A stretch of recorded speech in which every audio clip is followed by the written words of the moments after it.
अस्सलाम वालेकुम viewers, welcome back to our channel let's talk. तो आज हम बात करेंगे श्रीलंका वर्सेस इंग्लैंड, जो कि बेंगलुरु में मैच खेला गया। बहुत ही अहम मैच था दोनों टीमों के लिए, जो कि श्रीलंका ने बआसानी 8 विकेटों से विन किया मैच। तो इंग्लैंड के लिए भी ये बहुत ज़्यादा इंपॉर्टेंट था, क्योंकि वो डिफेंडिंग चैंपियंस थे। उनको सर्वाइव करने के लिए ये मैच बहुत ज़्यादा ज़रूरी था। इंग्लैंड ने इसी वजह से अपनी जो टीम है उसमें 3 चेंजेस की। लिविंगस्टन को वापस लेके आए, मोइन अली को वापस लेके आए और क्रिस वॉक्स को वापस लेके आए। तो बाकी ये मैच हम एक्सपेक्ट तो कर रहे थे कि एक अच्छा मैच हो, लेकिन देखा जाए तो मैच वन साइडेड हो गया और इंग्लैंड की बैटिंग कंसिस्टेंटली फ्लॉप हो रही है और वो बड़े गलत तरीके से इस टूर्नामेंट में पड़ गए हैं। मेरे ख्याल से मेरे फेवरेट प्लेयर बटलर जो हैं वो भी उस तरीके से हैंडल नहीं कर पा रहे कैप्टनसी को। मुझे जहाँ तक लगता है कि मुदस्सर उन पे कैप्टनसी का प्रेशर है या फिर इंग्लैंड की सारी टीम जो है वो किसी और माइंडसेट से खेल रही है।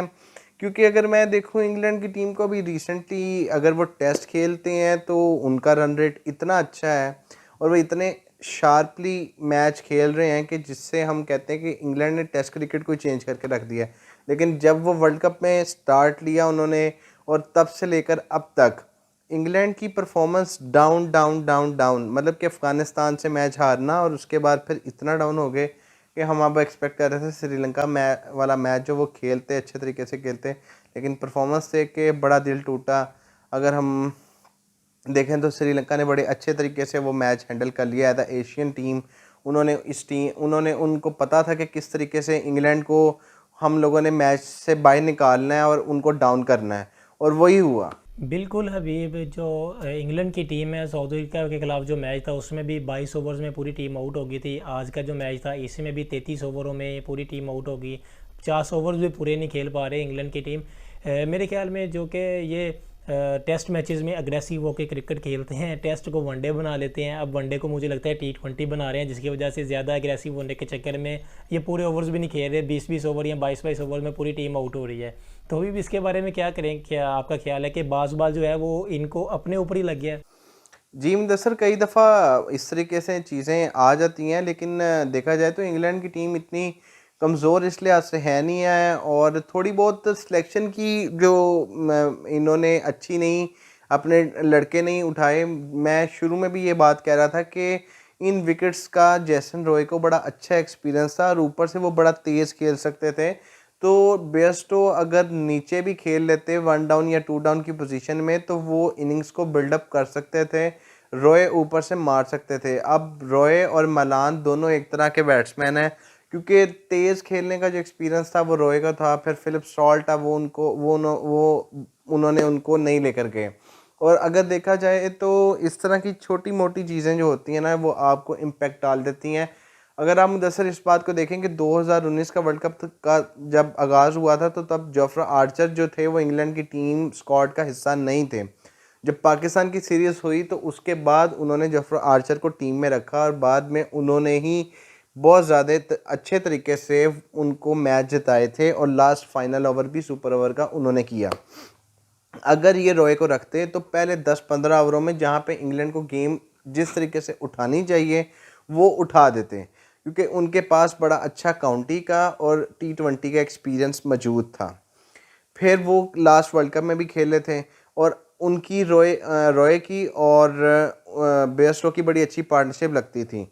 और अगर आप T20 का वर्ल्ड कप भी देखें तो उसमें उनके पास तेज़ खेलने वाले एलेक्स हेल्स थे, जो कि बड़े तेज़ तरीके से खेलते थे। और अब मैं उस चीज़ को फील कर रहा हूँ जो कि इंग्लैंड की टीम में नहीं है। जब विकेट्स गिरती हैं, स्कोर नहीं होते, तो फिर ऑटोमेटिकली मिडल ऑर्डर पे प्रेशर आता है मुदस्सर। और जब मिडल ऑर्डर पे प्रेशर आता है तो वो उस तरीके से उनका बिल्डअप नहीं हो रहा कि वहाँ पे स्टॉक्स इनिंग्स को लेकर चलें, क्योंकि रूट लगातार स्कोर नहीं कर रहे और आज भी वो रन आउट हो गए। तो श्रीलंका ने इसी चीज़ का एडवांटेज उठाया और उनको स्कोर ही नहीं करने दिए और बड़े अच्छे तरीके से ये मैच जीत लिया। बिल्कुल, आपने अच्छा एनालिसिस किया सारा। तो आपने रूट की बात की, तो जो रूट थे मेरे ख्याल में रूट की जगह अगर हैरी ब्रूक को वो कंटिन्यू कर दें, क्योंकि हैरी ब्रूक की जो पिछला मैच था उसमें अच्छी परफॉर्मेंस थी। तो हैरी ब्रूक के बारे में थोड़ा सा बताएं, क्योंकि वो यंगस्टर हैं इस पिचेस में, उन्होंने IPL भी खेला हुआ है और वो कह लें कि थोड़ी सी अच्छी फॉर्म लगी हुई थी उनकी इस वर्ल्ड कप में। तो रूट की जगह हैरी ब्रूक को आप कंसीडर करेंगे या? देखिए मुदस्सर, अगर हम देखें तो हैरी ब्रूक नो डाउट बड़े अच्छे बैट्समैन हैं, लेकिन रूट का एक्सपीरियंस बहुत अच्छा है, क्योंकि उनको जब भी वो इंडिया में खेले हैं तो उन्होंने बड़े अच्छे स्कोर किए हैं। स्पिन के गेम्स बड़ा अच्छा खेले हैं, फास्ट के गेम्स भी बड़ा अच्छा खेले, और इन विकेट्स को जितना वो समझते हैं मेरे ख्याल से उनका एक्सपीरियंस बाकी सब प्लेयर से ज़्यादा एक्सपीरियंस है। तो इसलिए रूट उस टीम का हिस्सा हैं, और होपफुली कि वो इस वर्ल्ड कप के बाद नेक्स्ट वर्ल्ड कप तक ना खेलें। और लेकिन जिस तरीके से अगर हम देखें ना कि इंग्लैंड के बॉलर्स जो हैं वो भी उस तरीके से परफॉर्म नहीं कर रहे मुदस्सर, ना उनके पास कोई अच्छा आदिल रशीद के अलावा कोई स्पिनर मौजूद है, और फास्ट बॉलिंग भी उनकी बैकफुट पे आई हुई है, क्योंकि एक मार्कवुड से मैच नहीं जीता जा सकता, और क्रिस वॉक्स फॉर्म में नहीं है, और सैम करन जो है वो लाइन लेंथ पे बॉलिंग नहीं कर रहे हैं। बिल्कुल हबीब, जहाँ पे आपने इंग्लैंड की जो बैटिंग की बात की है, वहाँ पे हम श्रीलंका की जो बॉलिंग है उसको दाद दिए बगैर नहीं रह सकते। उन्होंने बहुत ही अच्छी आउटस्टैंडिंग किस्म की उनके बॉलिंग की, उनके फास्ट बॉलर ने, उनके स्पिनर्स ने, उनके मैथ्यूज़ थे जो कि 2020 के बाद, मेरे ख्याल में अगर मैं गलत नहीं हूँ तो 2020 के बाद उन्होंने पहला वनडे खेला था, और अपनी पहले ही ओवर में उन्होंने डेविड मिलान जैसी विकेट ली। तो श्रीलंका की बॉलिंग के बारे में बताएं, क्योंकि श्रीलंका की जो बॉलिंग है उसमें एक नई जान आ गई हुई है मैथ्यूज़ के आने के बाद भी, और थोड़ा सा उनको जो बूस्ट मिला है एक सीनियर प्लेयर के साथ। तो श्रीलंका का बताएं, क्योंकि मुझे लगता है कि वो भी टॉप 4 कंटेंडर्स हैं। लायरू कुमारा को वापस लेकर आए हैं दोबारा से, और उन्होंने आज बॉलिंग अच्छी की है। उन्होंने 3 विकेट्स लिए हैं, लायरू कुमारा ने 3 विकेट्स लिए हैं। तो अब किसी दिन बॉलर का अच्छा होता है, लेकिन अब वो भी तेज़ गेंद करते हैं, जैसे कि हारिस रऊफ करते हैं, मार्क वुड करते हैं। तो आज उन्होंने लाइन लेंथ पे बॉलिंग की है, उनको रिस्ट्रिक्ट करने की कोशिश की है कि देखें इंडियन जो एटमॉस्फेयर है ना, यहाँ पे आपको स्विंग नहीं मिलेगी, आपको पेस बॉल पिच दे देगी, लेकिन यहाँ पे आप कहें कि जी मैं शॉर्ट गेंद करूँगा और मेरा गुड लेंथ पे बाउंसर जाएगा, वो तेज़ गेंद निकलेगी, पिच में उतनी जान नहीं है। आप तेज़ गेंद करते हैं, लेकिन आपको विकेट टू विकेट और वाइड लेंथ छोड़ के आपको अच्छी गेंदबाजी करनी है, जिससे ये कि बॉलर को रन बनाने में मुश्किल पेश आएगी, क्योंकि गेंद एशियन कंडीशन में फंस जाता होता है, थोड़ा सा फंस के आता है। जब फंस के आता है ना मुदस्सर, फिर खेलना थोड़ा सा बैट्समैन के लिए मुश्किल होता है, वो स्ट्रगल करता है, रन्स बनाने की तरफ वो पीछे जाता है। और आजकल के हमारे मोस्टली बैट्समैन ये गलती कर रहे हैं कि वो सिंगल्स नहीं लेते, डॉट बॉल्स खेल के प्रेशर क्रिएट हो जाता है, और फिर बड़ी शॉट खेलने में जाते हैं तो वो आउट हो जाते हैं। इंग्लैंड भी यही गलती कर रहा है।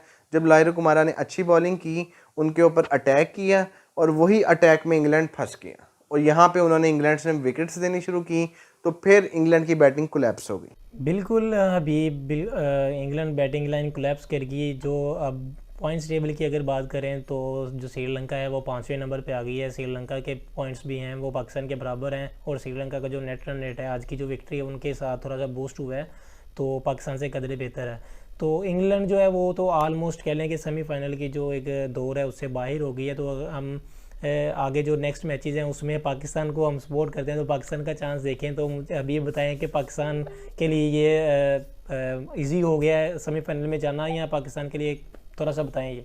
जैसे देखें श्रीलंका के अगले 2 मैच जो हैं वो एक श्रीलंका का मैच अफगानिस्तान के खिलाफ है, और एक अभी उन्होंने बांग्लादेश से मैच खेलना है। और मुझे नहीं लगता श्रीलंका जैसी टीम वो इन दोनों टीमों से मैच हारेगी, क्योंकि उनको इन दोनों टीम से खेलने का बड़ा अच्छा एक्सपीरियंस मौजूद है, और उनको पता है कि ये हमारे पास गोल्डन चांस है 4 पॉइंट्स और लेने का। अगर उनके अभी 4 पॉइंट्स हो चुके हुए हैं तो वो कोशिश पूरी करेंगे कि वो यही 4 पॉइंट और लें, और उनके पॉइंट्स हो जाएं 8। और 8 पॉइंट के बाद अगर उनके भी 2 मैच इंडिया और न्यूजीलैंड से पड़े हुए हैं, तो इंडिया अगर देखें बड़ा एक मुश्किल उनके पास हदफ मौजूद है मैच हराने के लिए, लेकिन फिर भी वो पूरी जान मारेंगे कि इंडिया को भी किसी न किसी तरीके से मैच हराएं।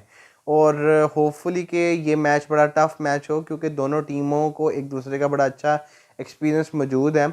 और लास्ट बची न्यूजीलैंड की टीम को भी वो हरा सकते हैं, क्योंकि अब जब आपका मोराल जीत कर हाई होता है तो आपके अंदर कॉन्फिडेंस आ जाता होता है। तो मुझे लगता है कि श्रीलंका अगर विनिंग स्ट्रीक के साथ और अच्छे कॉन्फिडेंस के साथ और मोमेंटम से खेलती रही, तो ये एक चांस बन सकता है कि श्रीलंका भी किसी भी सिचुएशन में आके अगली टीम्स में से किसी एक टीम को फंसाए।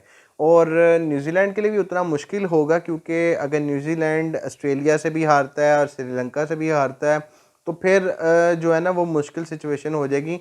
ओहो, और मुझे लगता है मुदस्सर कि अगला हफ्ता 1.5 हफ्ता जो है वो इस तरह की सिचुएशन में गुजरेगा, क्योंकि ये अगले हफ्ते के अंदर जब 6-7 मैच हो जाएंगे तब मोस्टली सिचुएशन क्लियर होती हमारे व्यूअर्स को नज़र आनी शुरू हो जाएगी कि जो हम बात कर रहे हैं वो आगे किस तरीके से उनको क्लियर और विजिबल नज़र आएगी जो आज हम बता रहे हैं। बिल्कुल, जो वर्ल्ड कप है बहुत ही अच्छी एक स्टेज पे पहुंच चुका है, जहां पे हर टीम्स के लिए जो मैचेस हैं नेक्स्ट वो डू एंड डाई वाली सिचुएशन वाले हो गए हुए हैं। तो इंग्लैंड के लिए हम भी अफसरदा हैं, क्योंकि डिफेंडिंग चैंपियंस थी, बहुत अच्छी एक तगड़ी टीम थी। वर्ल्ड कप स्टार्ट होने से पहले वो फेवरेट टीम मानी जा रही थी कि वो वर्ल्ड कप विन करेगी, लेकिन सबसे पहले वही आउट हुई है। तो आज के लिए इतना ही, इंशाल्लाह मिलते हैं नेक्स्ट वीडियो में आपके साथ। Till then good bye.